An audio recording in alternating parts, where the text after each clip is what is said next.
J'espère que vous allez bien. Le verset d'introduction pour mon message ce matin, dont je vous donnerai le titre dans quelques instants, se trouve dans la première lettre de Jean, au chapitre 3 et au verset 18. 1 Jean 3, 18. L'apôtre Jean, très vieux, il a plus de 90 ans, s'adresse à l'Église et à nous ce matin par ces mots tellement agréables à entendre, « petits enfants ». Peut-être que vous n'êtes pas petits enfants, mais de la part du Seigneur, cette salutation pleine d'affection vient vers vous, vient vers moi. Petits enfants, n'aimons pas avec des mots, avec la langue, avec la parole et les langues, mais en action et en vérité. Je voudrais vous parler ce matin de l'amour en action et d'un ministère qui est pour chaque chrétien. Ce ministère s'appelle non pas être pasteur ou apôtre, prophète ou évangéliste ou diacre ou ancien, mais c'est le ministère de l'encouragement.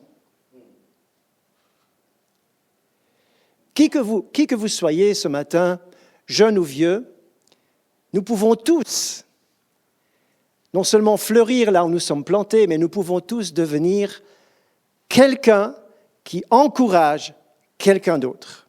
Car quelqu'un a besoin de votre encouragement. Nous vivons dans un temps où nous sommes connectés d'une manière magistrale par toute la nouvelle technologie, Et pourtant, savez-vous que jamais on n'a été aussi seul en Europe que maintenant? Même, ce n'est pas que les vieux soient seuls, mais même les jeunes sont seuls. Dans notre pays, ce n'est pas bien sûr tout le monde, mais ça a été une statistique récente qui a été faite, c'est que les jeunes préfèrent s'écrire des mots par les messageries, plutôt que de prendre le téléphone et de rencontrer une personne. Ils ont parfois même peur du contact. Ils sont déstabilisés. Par contre, ils sont très à l'aise pour écrire, envoyer des vidéos, des photos, etc., etc. L'isolement est une réalité qui me paraît de plus en plus importante, surtout depuis le Covid, où beaucoup de gens ont pris des distances au niveau social et ont gardé cette habitude distancielle.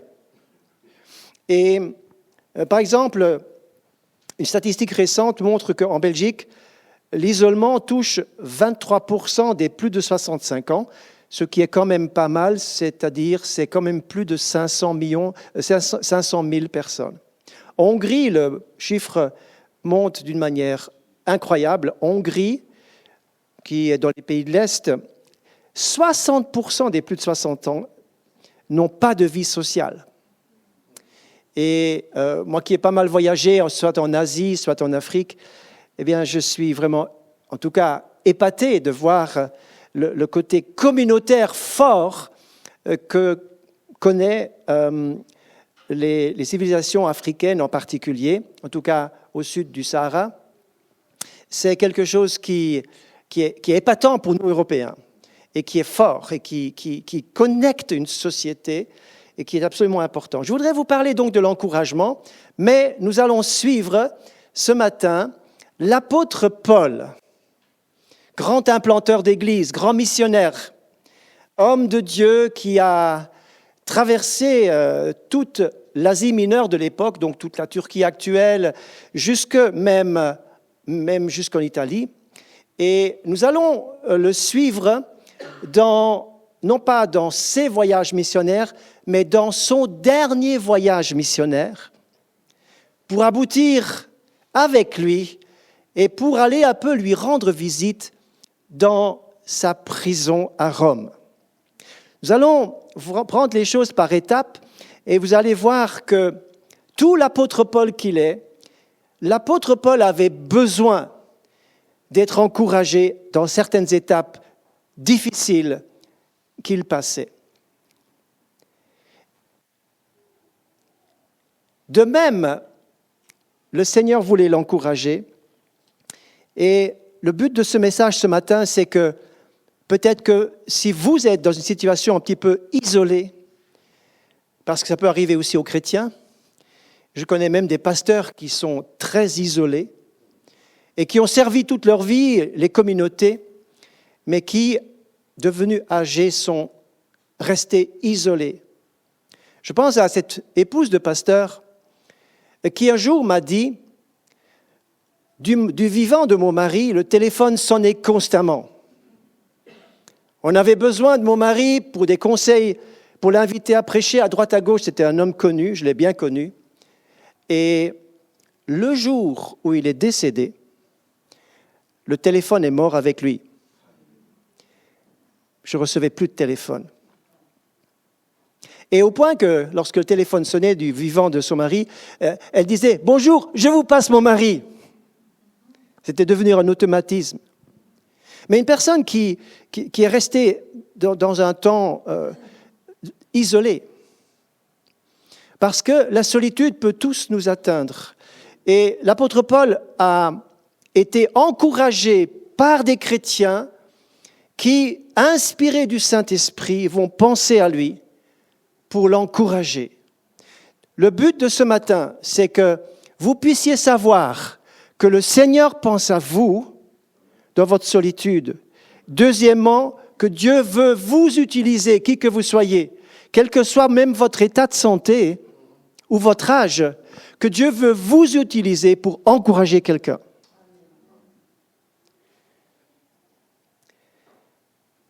L'apôtre Paul a tellement investi dans les chrétiens, dans de nombreuses églises, celles qu'il a plantées, puis toutes les autres, que lorsque nous investissons pour les gens, lorsque nous donnons, lorsque nous arrosons, lorsque nous bénissons, vous devez savoir, mes frères et sœurs, que ce que vous donnez n'est jamais perdu.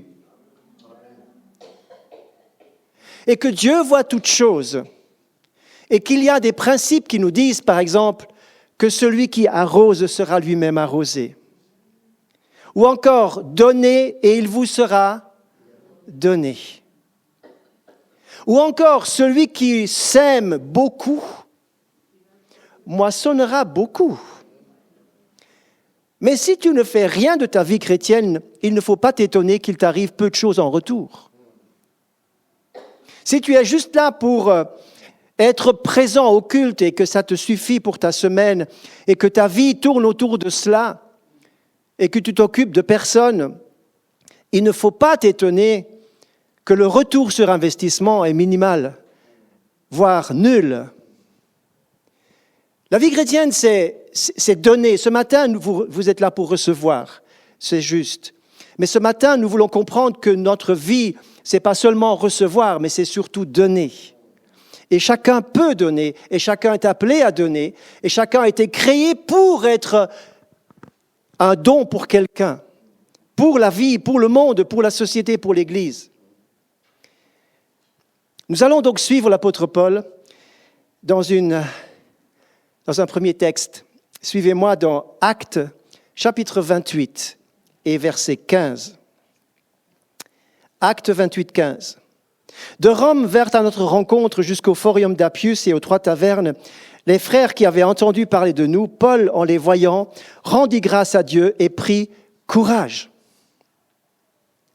Est-ce que quelqu'un avait déjà lu ce verset? De quoi s'agit-il? Acte 27, c'est le texte sur le naufrage de l'apôtre Paul. Dans son dernier voyage missionnaire, ce ne sera pas un voyage, ce sera Paul qui est prisonnier. Il a déjà passé 2 ans en prison à Césarée, terre d'Israël. Après 2 ans de prison où il avait vu sur la mer, etc., eh bien, il va être emmené sur un navire qui va suivre les différentes étapes. Ça va être Chypre, ça va être Crète, etc. Et puis, à un moment donné, sur ce bateau, il y aura donc tous ces prisonniers, le nombre nous est même référencé dans Acte 27, ils étaient 276 en tout. Et dans ce bateau, l'apôtre Paul avait bien reçu de la part de Dieu de ne pas partir pendant cette saison. Il l'avait dit au capitaine, et il l'avait fait dire au capitaine, mais on ne l'entend pas puisqu'il est simplement prisonnier, qu'il n'a pas voix au chapitre. Et le bateau va partir et donc il y aura ce fameux naufrage où tout sera perdu, le bateau sera perdu, mais tout le monde sera sauvé. Et ils vont atterrir dans un petit coin de terre perdu en Méditerranée qui s'appelle Malte. Et sur Malte, ils arrivent tous, ils sont épuisés, ils sont fatigués, mais tout le monde est vivant. Sur Malte, il arrive des bonnes choses, il y a des miracles qui se passent, malgré que l'apôtre Paul soit prisonnier. Et les nouvelles, sans qu'il y ait Internet, sans qu'il y ait les portables à l'époque, les nouvelles allaient vite aussi à l'époque. Nous sommes il y a 2000 ans en arrière, à peu près. Donc, les nouvelles, ce sont d'abord pas de nouvelles de ce fameux bateau, on n'a plus de nouvelles de Paul, on n'a pas de nouvelles de ce navire, plus rien. Tout à coup, une bonne nouvelle commence à circuler. Paul est vivant, le bateau est perdu, mais tout le monde est vivant et ils sont en route avec un autre bateau vers l'Italie. La bonne nouvelle arrive jusqu'à Rome et jusqu'aux chrétiens de Rome. Jusque-là, l'apôtre Paul n'avait jamais été à Rome. Il va écrire aux Romains à plusieurs reprises au début et à la fin de sa lettre, il va dire « J'aimerais tellement vous voir pour vous communiquer quelque chose, des communications spirituelles et des dons. » Mais il ne connaissait pas les chrétiens de Rome, jamais vu, jamais. Il n'y avait pas WhatsApp pour faire des photos, pour les envoyer, il n'y avait pas. Donc, l'apôtre Paul arrive en tant que prisonnier en Italie, mais il n'est pas encore à Rome, il arrive d'abord, première étape, il arrive à Pouzole. Pouzole, c'est Naples. Il arrive donc dans cette grande ville de l'époque, comme maintenant d'ailleurs Naples, et puis avec cette colonne de prisonniers, ils ont encore 100 kilomètres à faire pour arriver à Rome. Regardez sur une carte, vous verrez.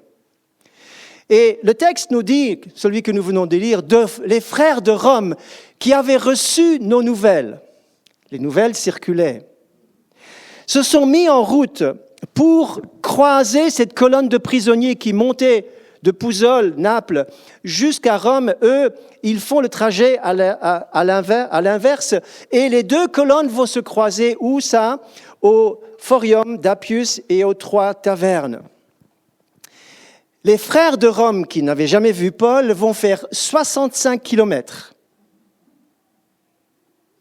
Et là, ils vont croiser cette colonne de prisonniers qui monte.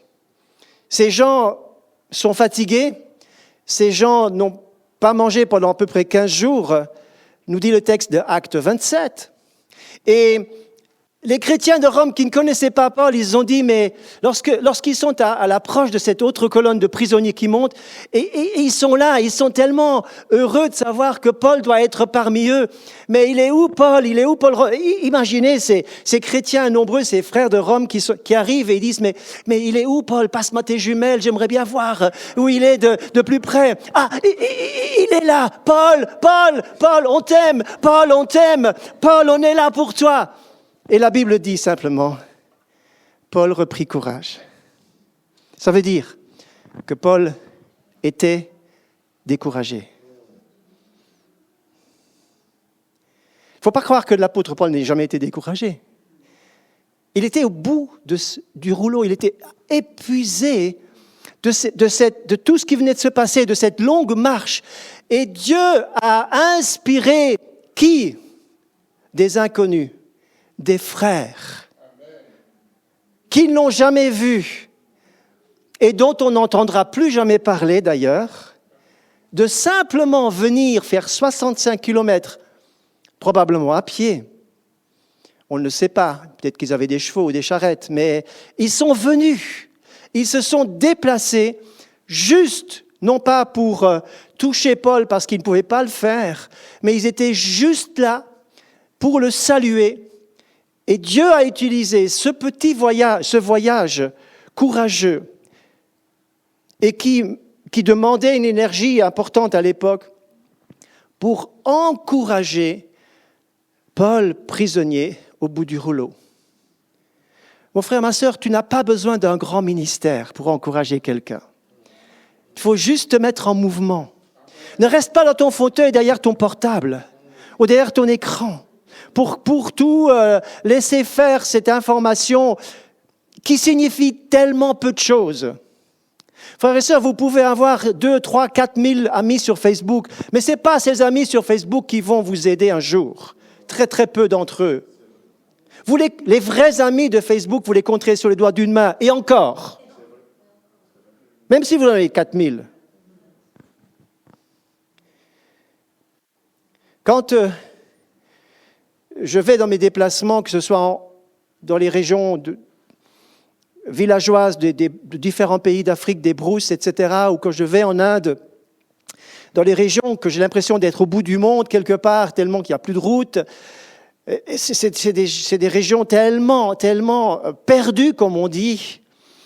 Lorsque nous avons été dans les camps de réfugiés à la frontière de la Birmanie, en Thaïlande, des régions comme cela, vous savez ce que les gens me disent partout? Et ils ne m'ont pas entendu prêcher ni dire une salutation. Tous me disent « Merci d'être venu de si loin pour nous saluer. » C'est tout. Ils n'ont pas besoin d'une... Enfin, bien sûr, une prédication fait du bien, une prière surtout, ils veulent surtout la prière. Mais les gens veulent surtout une présence. Mon frère, ma sœur, tu peux offrir ta présence à quelqu'un qui peut-être se trouve dans un moment de découragement, mais dont tu n'es même pas au courant. Tu n'as pas besoin d'attendre que quelqu'un soit sur son lit d'hôpital pour aller enfin le visiter. Fais un geste et le Saint-Esprit, mais c'est ça être une église dirigée par le Saint-Esprit. Une église dirigée par le Saint-Esprit, c'est des membres qui savent entendre les impressions et les impulsions du Saint-Esprit. C'est vrai, mon frère me disait tout à l'heure que j'envoie mes vidéos, etc. J'en ai beaucoup qui circulent. Mais quand je les envoie, je dis, Seigneur, touche quelqu'un, dirige. Et Dieu va vous utiliser.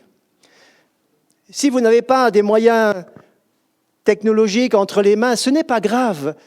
Le Saint-Esprit veut utiliser votre présence pour visiter quelqu'un qui en a rudement besoin. Qui a besoin non pas que vous ayez une prédication, une prière hautement qualifiée, mais simplement d'être là. N'aimons pas avec la langue et avec des mots, mais en action et avec vérité. C'est ça que l'apôtre Jean nous a dit ce matin. Il est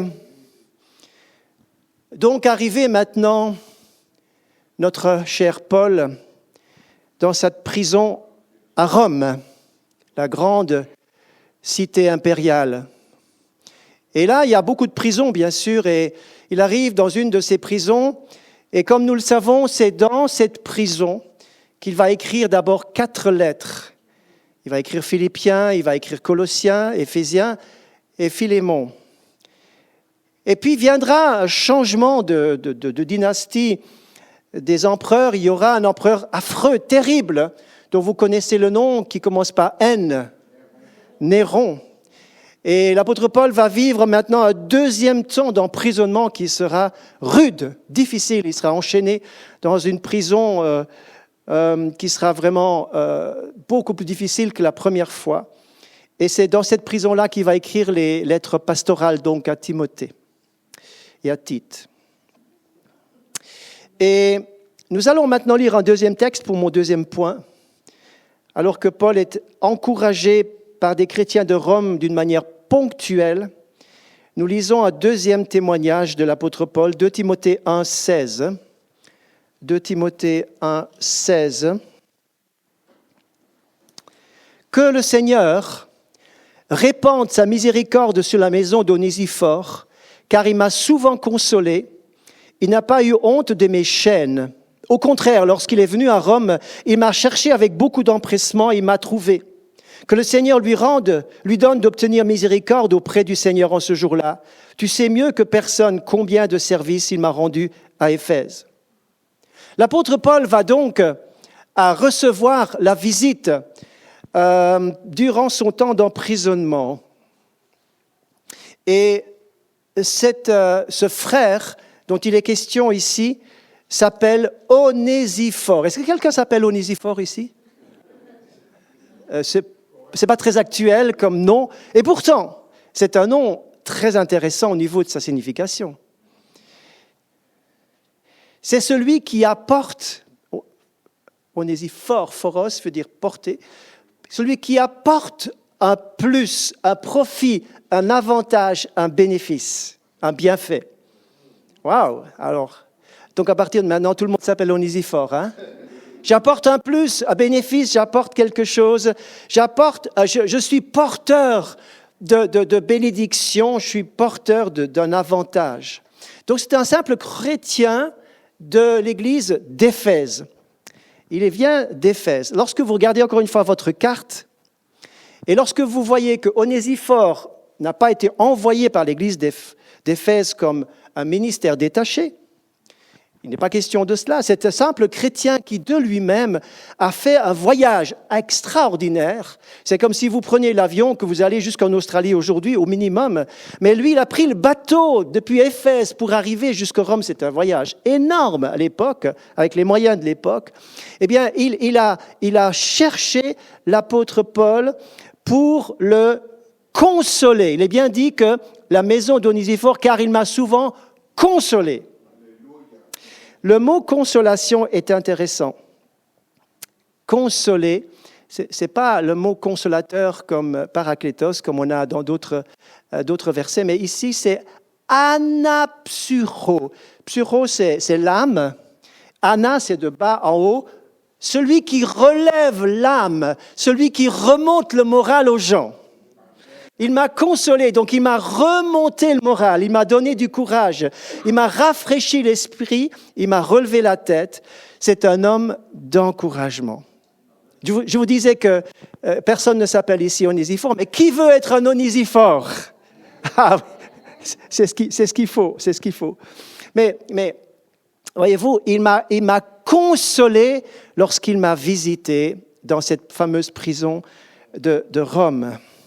Un pasteur faisait des visites parce que c'était son jour de visite et un chrétien est passé un peu juste derrière aussi pour boire le café avec ce chrétien qui a été visité par le pasteur. Il a dit « Alors ça a été la visite du pasteur ?»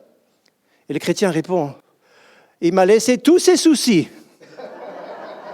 Il m'a laissé tous ses soucis. » Mais frères et sœurs, quand Jésus envoyait les disciples 2 à 2, il disait, là où vous entrez, laissez le shalom, apportez la paix. Nous ne sommes pas appelés à apporter nos soucis dans la maison où nous allons faire notre visite. Et ce n'est pas d'ailleurs seulement réservé aux visiteurs, au ministère des visites. Chacun peut faire une visite, mais ne laissez pas vos problèmes chez les gens. Laissez votre paix, laissez votre encouragement, relevez le moral des gens. Soyez des anapsyro, des gens qui encouragent d'autres, qui relèvent le moral à d'autres, et non pas qui font le contraire. Mon frère, ma sœur, si tu as fait le contraire, eh bien, tu ne vas pas sortir d'ici tant que tu ne t'es pas repenti de ça. Il faut pas faire le contraire. Il ne faut pas ramener le moral à zéro quand on a fait une visite. Il faut remonter le moral. Et c'est pour ça qu'il faut se préparer quand on fait une visite. Onésiphore, donc, avait cette capacité de consoler les gens. Il avait un amour. L'apôtre Jean nous disait, aimer non pas avec la langue, mais avec des actions. Onésiphore, il a aimé avec son cœur. Il est parti depuis Éphèse jusqu'à Rome pour aller visiter Paul. Et je ne sais pas comment il a trouvé Paul, mais il est dit qu'il m'a cherché avec beaucoup d'empressement et il m'a trouvé. Quand il arrive dans la capitale romaine, il y avait plein de prisons. Il y en avait partout des prisons. Il y avait pas seulement une prison centrale, il y avait plein de prisons. Il est parti de prison en prison pour dire, mais est-ce qu'il y a un Paul ici? Il m'a cherché. Pas seulement en disant,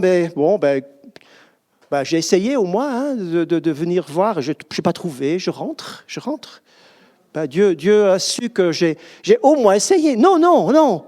Il essaye, il frappe encore et encore. Mais frères et sœurs, c'est ça que Dieu veut. Onésiphore. Lorsque nous étions, à l'époque, ça remonte à bien longtemps, lorsque nous étions en mission en Corse, l'île de Corse, et lorsque notre premier enfant est né, Jenny a dû être transportée en urgence par avion sanitaire à Marseille.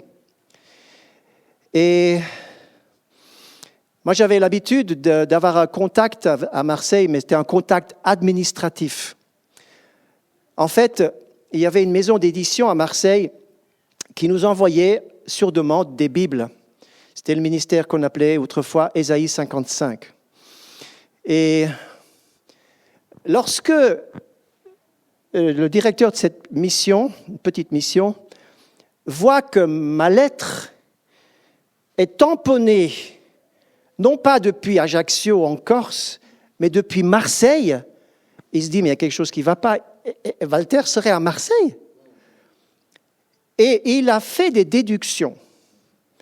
Il savait que Jenny était enceinte, ça je lui avais dit, mais il ne savait pas du tout qu'on était en urgence dans un hôpital à Marseille. Et le frère, écoutez bien, le frère, sans m'avoir contacté, il a pris son téléphone, il a téléphoné à toutes les maternités de Marseille. Et il nous a trouvés. Parce qu'en fait, moi, j'étais avec Jenny pendant la semaine où elle était en urgence. Je suis resté à côté d'elle, dans sa chambre, sur une chaise, pendant une semaine. Et je n'avais pas de contact. Mais un jour est arrivé un onésiphore qui avait repéré la maternité où elle était, où nous étions ensemble. Et il nous a aidés pendant notre séjour à Marseille qui a duré 2 mois. Et vous savez, ça fait presque 40 ans, mais je n'ai pas oublié cette affaire. Vous savez, un onésiphore, il n'a pas été oublié, ni par Dieu, ni par Paul, ni par la Bible. C'est dans votre Bible, ce texte. Cet exemple dont je vous parle ce matin, peut-être que vous l'avez lu comme ça en passant, et vous dites, mais voilà, qu'est-ce que ça veut dire ? Mais j'aimerais vous dire que Dieu rappelle des noms que vous ne trouvez que là. Que là. Parce que Dieu se souvient du bienfait qu'a apporté Onésiphore, celui qui apporte un plus, celui qui apporte un bénéfice, là où il passe, qui console, qui remonte le moral à quelqu'un. Il l'a fait pour Paul et pour nous dire, j'aimerais que toi aussi, tu puisses ouvrir tes yeux et ton cœur pour aimer, non pas avec ta langue, mais en action et en vérité. Onésiphore a été donc quelqu'un qui s'est mis en peine, poussé par l'amour, pour aller trouver Paul. La Bible dit ceci au sujet des malades. Il est dit dans Luc chapitre 10 qu'un malade a besoin d'être soigné. On peut soigner un malade.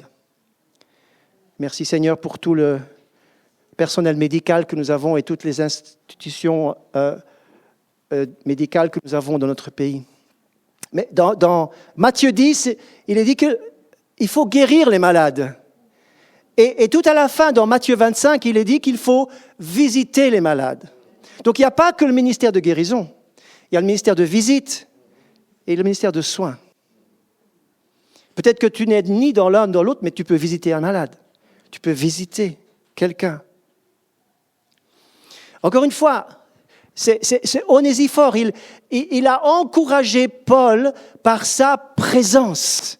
Lorsqu'un jour, cette lourde porte dans le 5e sous-sol de cette prison s'ouvre et que Paul, enchaîné là au fond de cette prison humide, voit arriver Onésiphore qu'il connaissait à peine, eh bien, ils se sont tombés dans les bras parce que sa présence a tout changé pour l'apôtre Paul. C'est votre présence qui change. Est-ce qu'on peut entendre un amen ? C'est votre présence. Ce n'est pas seulement la présence du pasteur, c'est votre présence. C'est pour ça que je m'adresse ce matin à des disciples, à une congrégation, à une église qui est formée de membres où chaque membre est appelé à être un homme et une femme d'encouragement d'encouragement. Un enfant jouait dehors chez ses grands-parents, un petit garçon. Et le petit garçon avait donc, avec son petit vélo, il tournait autour de la maison.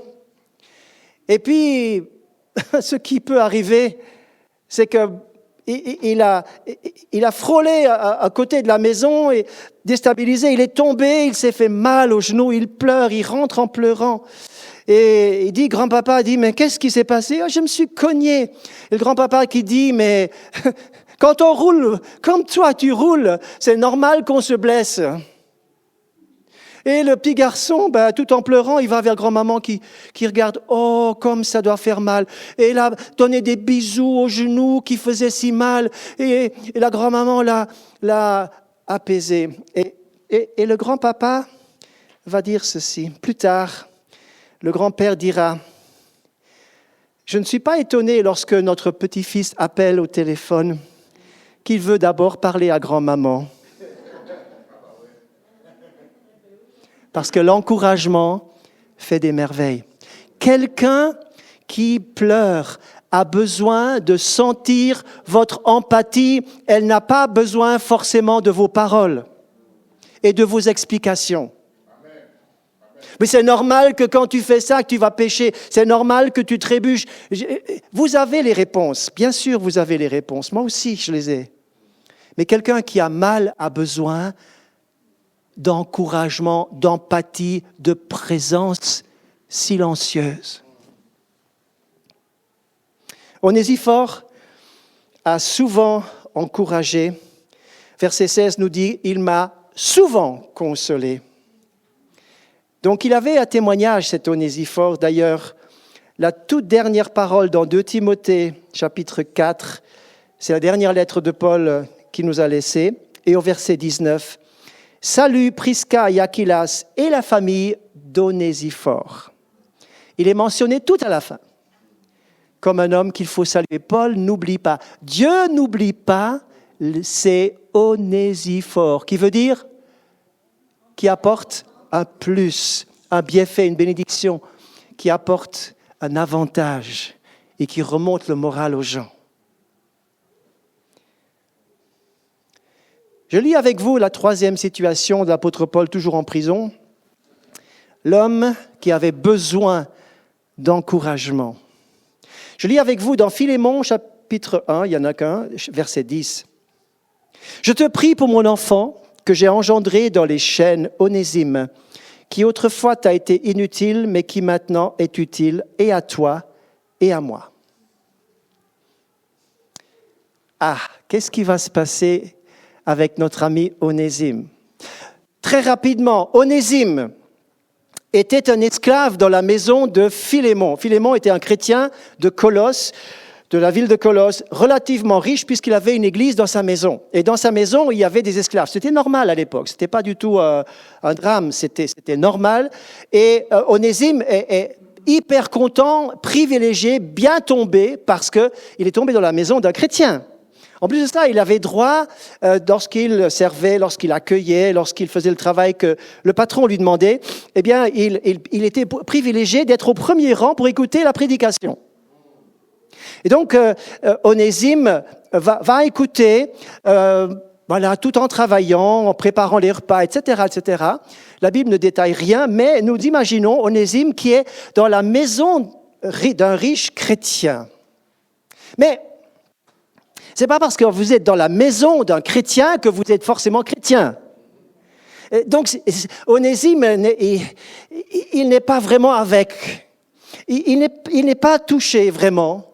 Et il dit, si je pouvais voir autre chose, si je pouvais sortir de ma condition ici, ce serait quand même bien. Et surtout qu'il y avait du passage de la maison de Philémon, qu'il y avait aussi des prédicateurs, il y avait des gens de passage. Et il disait, qu'est-ce qu'ils ont de la chance d'être par-ci, par-là. Et il avait entendu parler de Rome. Et arrive le jour où Onésime va changer.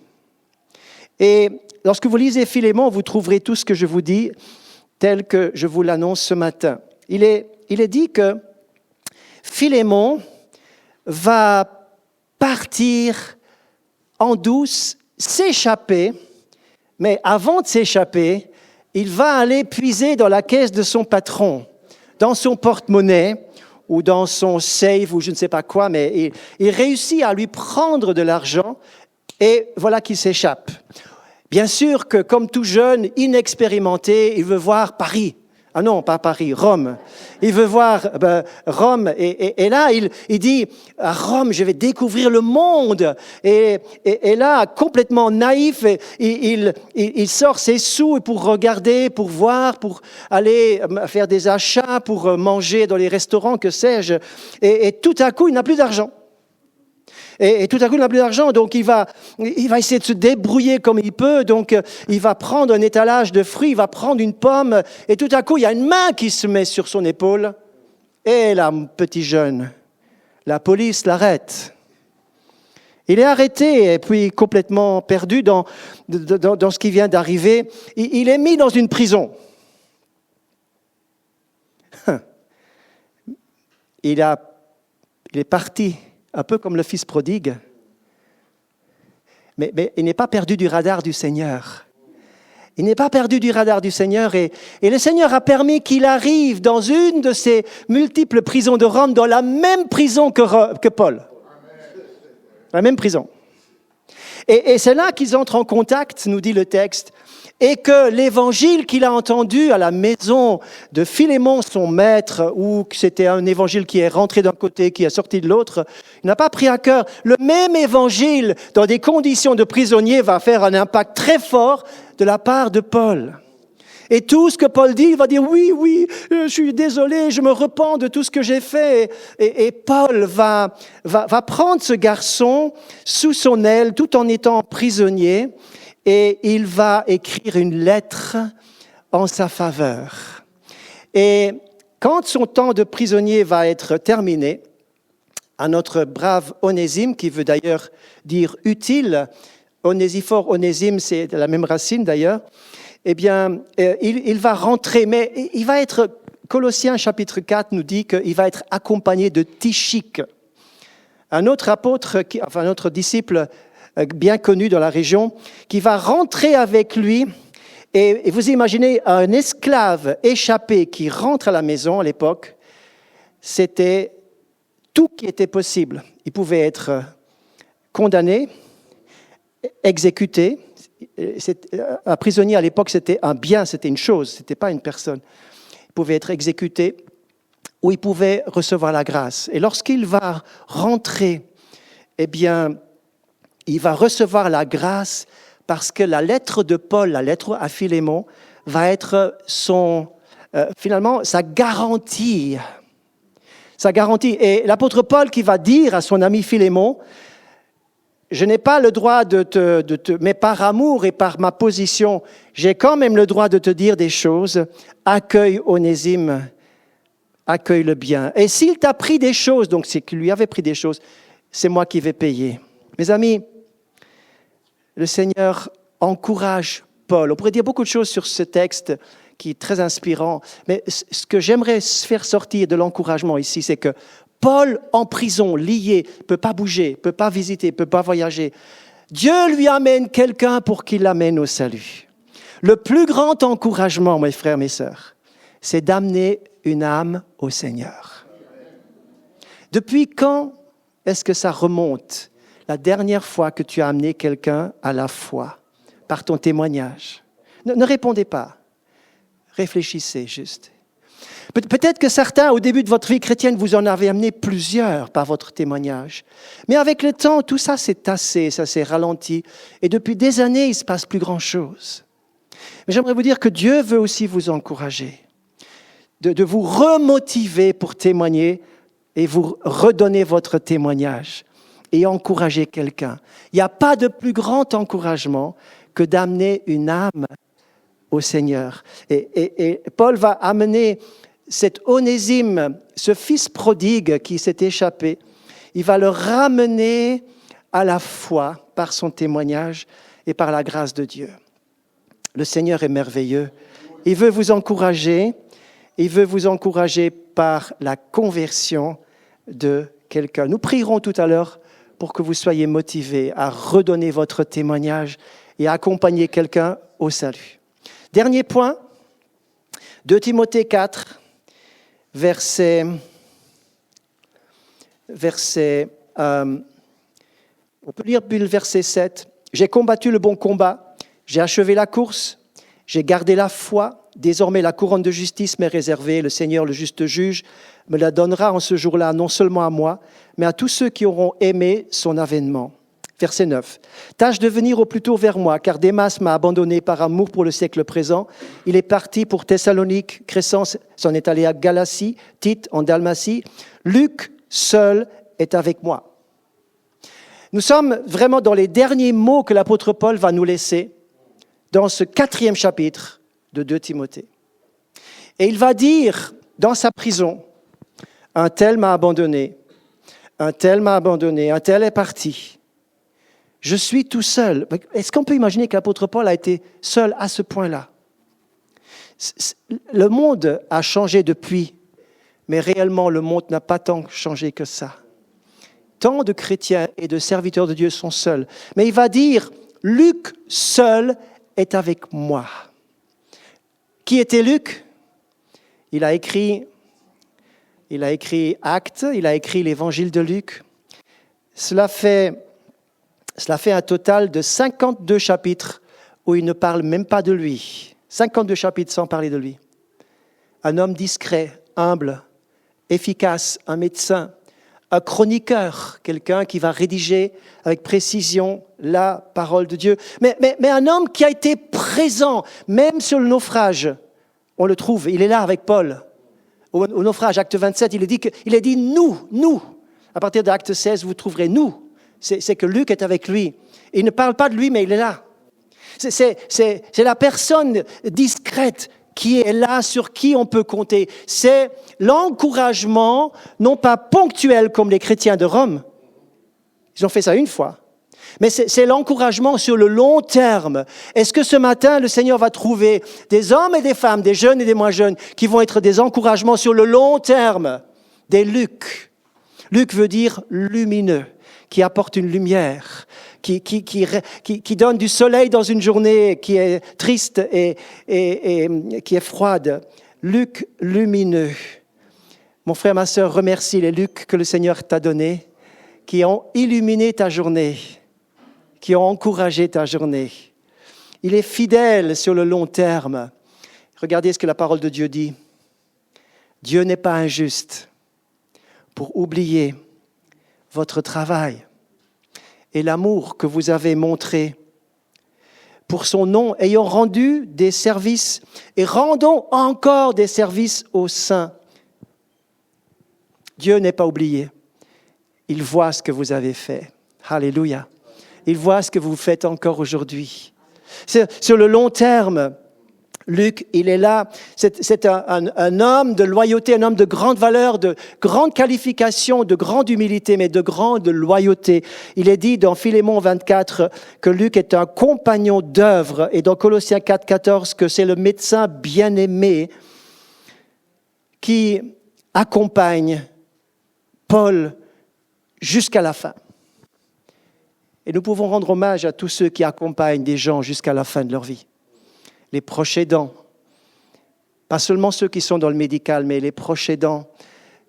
Restons avec les gens avec fidélité.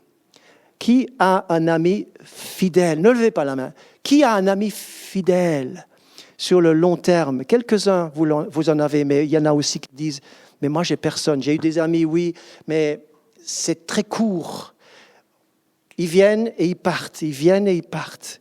Et finalement, on se retrouve seul. L'apôtre Paul n'est jamais resté tout seul.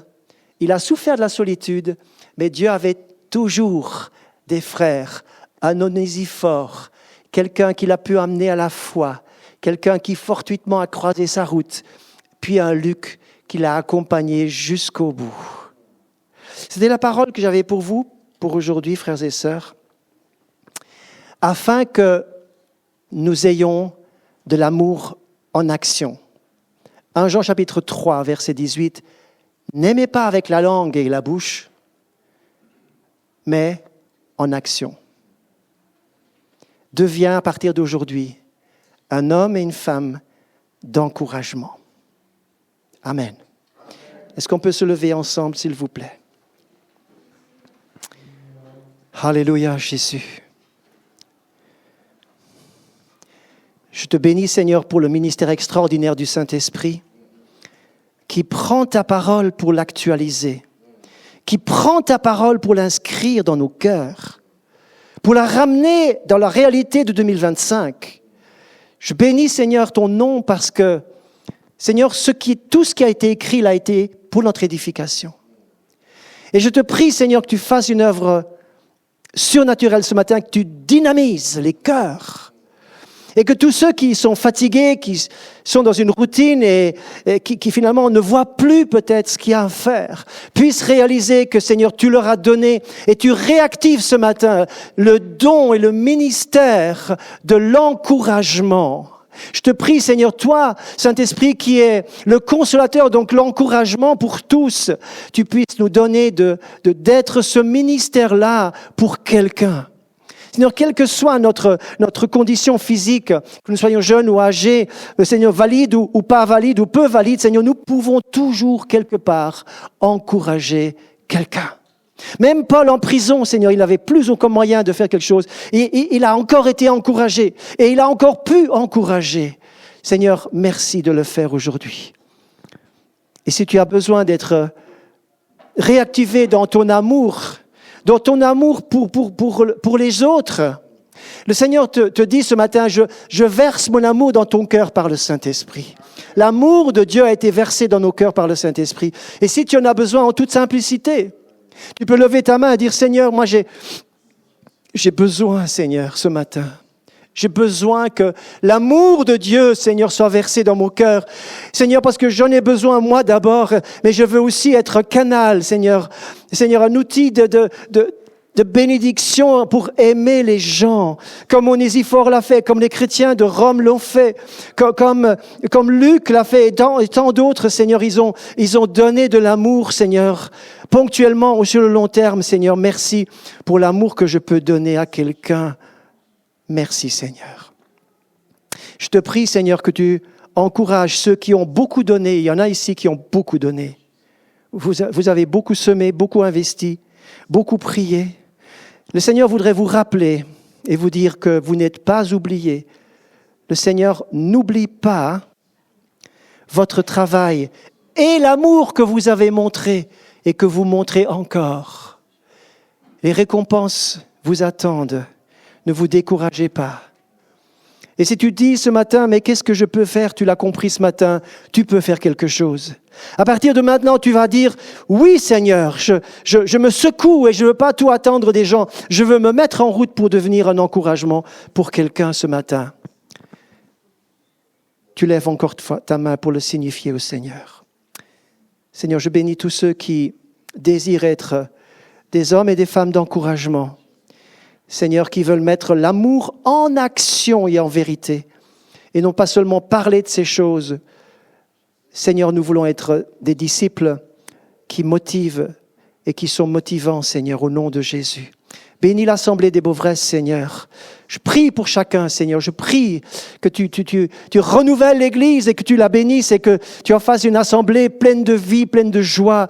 Et Seigneur, avec des œuvres, Seigneur, qui sont naturelles, normales, sans qu'on ait besoin, Seigneur, de mettre sur pied des programmes complexes, Seigneur. Nous voulons spontanément aller voir des gens pour leur signifier qu'ils sont importants, précieux, désirés, et Seigneur, qu'ils sont uniques. Merci Seigneur. Gloire à ton nom pour l'Évangile, dans le nom merveilleux de Jésus. Amen, amen. Que Dieu vous bénisse. Gloire à Dieu. Alléluia. Donc on s'est bien compris, à partir de maintenant, tout le monde s'appelle Onésiphore, d'accord?